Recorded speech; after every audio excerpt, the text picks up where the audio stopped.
Assalamualaikum warahmatullahi wabarakatuh.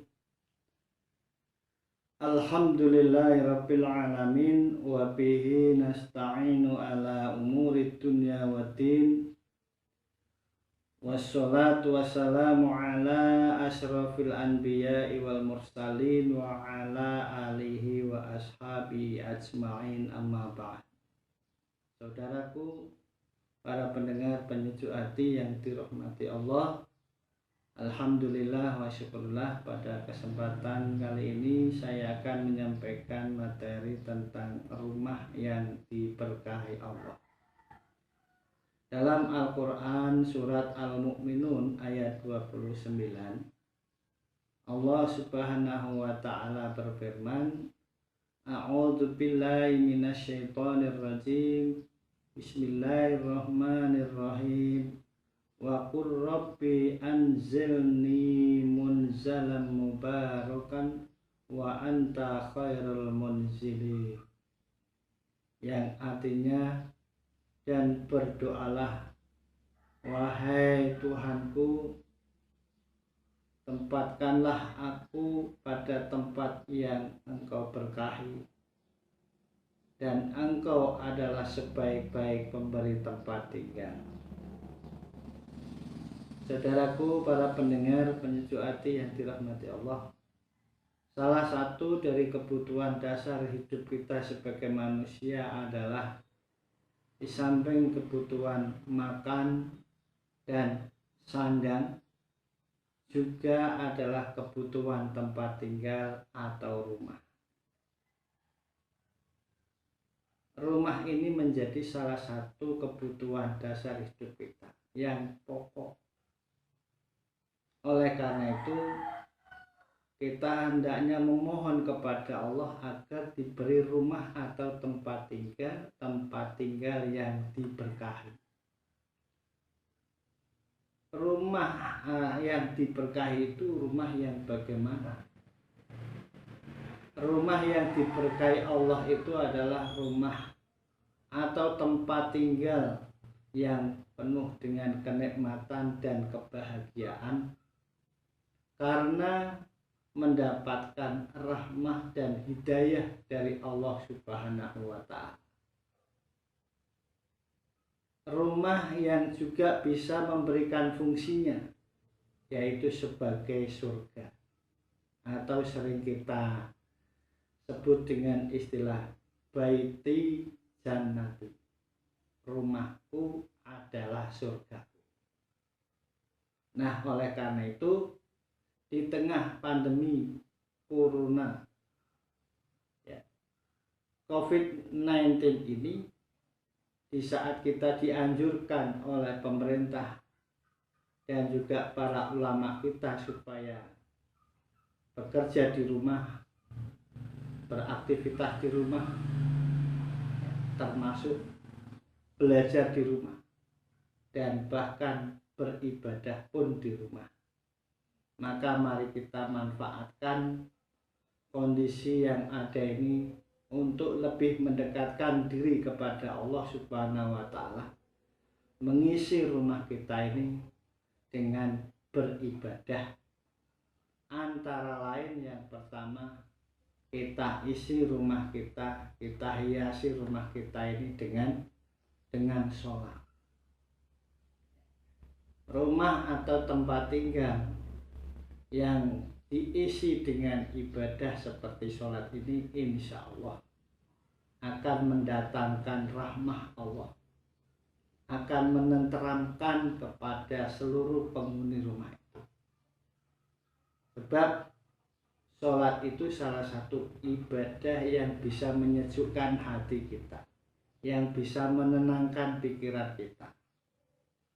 Sehingga jika kita bisa dengan anggota keluarga yang lain bersama-sama menghiasinya dengan sholat dan ibadah-ibadah yang lain seperti zikir dan juga pengajian, maka rumah ini akan menjadi berkah, karena akan diturunkan oleh Allah rahmah diturunkan hidayah atau petunjuk, dan juga bisa jadi rezeki kita juga akan dilimpahkan oleh Allah Subhanahu wa Ta'ala dengan limpahan yang luar biasa.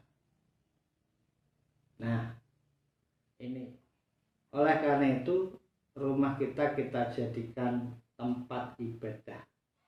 Bagaimana juga disebutkan dalam surat Yunus ayat 87, Allah berfirman, A'udzubillahi minasyaitonirrajim, Bismillahirrahmanirrahim, waj'alu buyutakum qiblatan wa aqimus shalah wa basyiril mu'minin.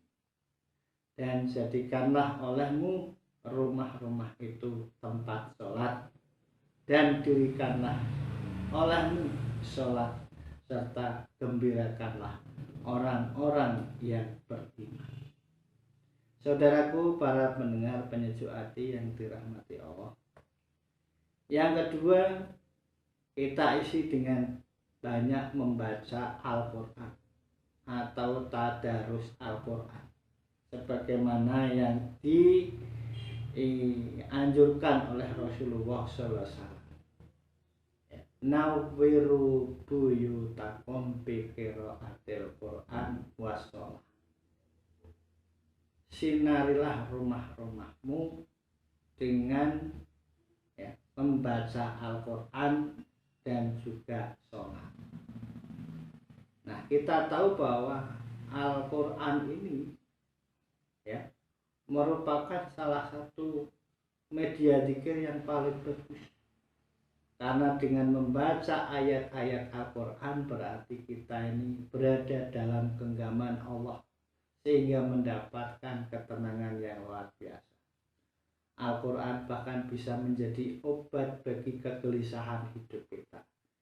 Sebagaimana disebutkan dalam Al-Quran surat Al-Isra ayat 82, Allah berfirman, A'udzubillahi minasyaitonirrajim, Bismillahirrahmanirrahim, wa nunazzilu minal Qur'ani ma huwa shifaa'un wa rahmatul lil mu'minin.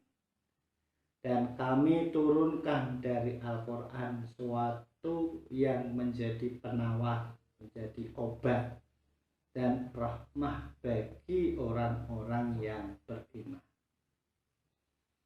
Nah, saudaraku, para pendengar penyejuk hati yang dirahmati Allah, Rasulullah Muhammad SAW sendiri juga pernah menyampaikan, barang siapa mengajari anaknya membaca Al-Quran, maka diampuni dosanya yang telah lalu dan yang akan datang. Dan barang siapa yang mengajarinya membaca Al-Quran dengan hafalan, lalu setiap anak membaca satu ayat, maka Allah mengangkat satu derajat untuk ayahnya, sehingga pada akhir Al-Quran yang dibacanya.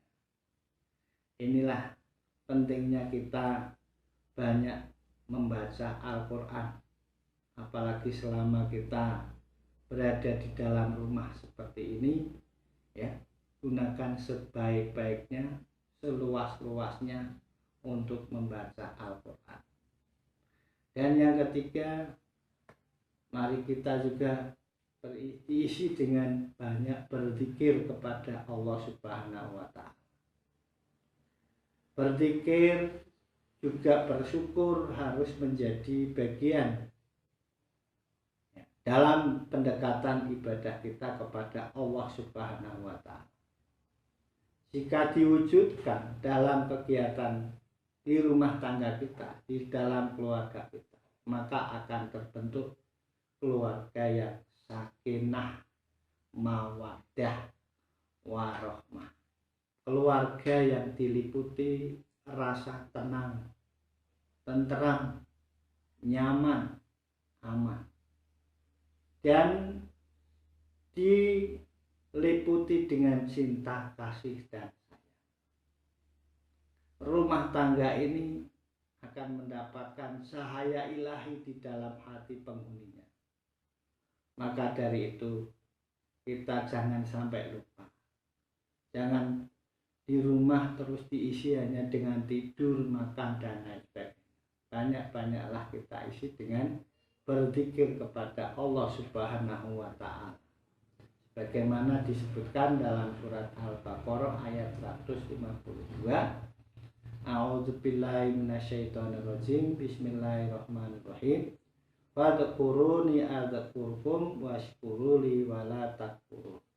Ingatlah kepadaku, niscaya aku akan ingat kepadamu. Bersyukurlah kepadaku dan jangan engkau kufur. Untuk itu marilah kita manfaatkan sebaik-baiknya selama kita stay at home, berada di dalam rumah dalam rangka menghindari pandemi global COVID-19 ini. Semoga selamat semuanya, anggota keluarga kita, masyarakat kita, dan seluruh masyarakat bangsa ini terbebas dari wabah. Sekian, akhir kalam, billahi taufiq wal hidayah. Assalamualaikum warahmatullahi wabarakatuh.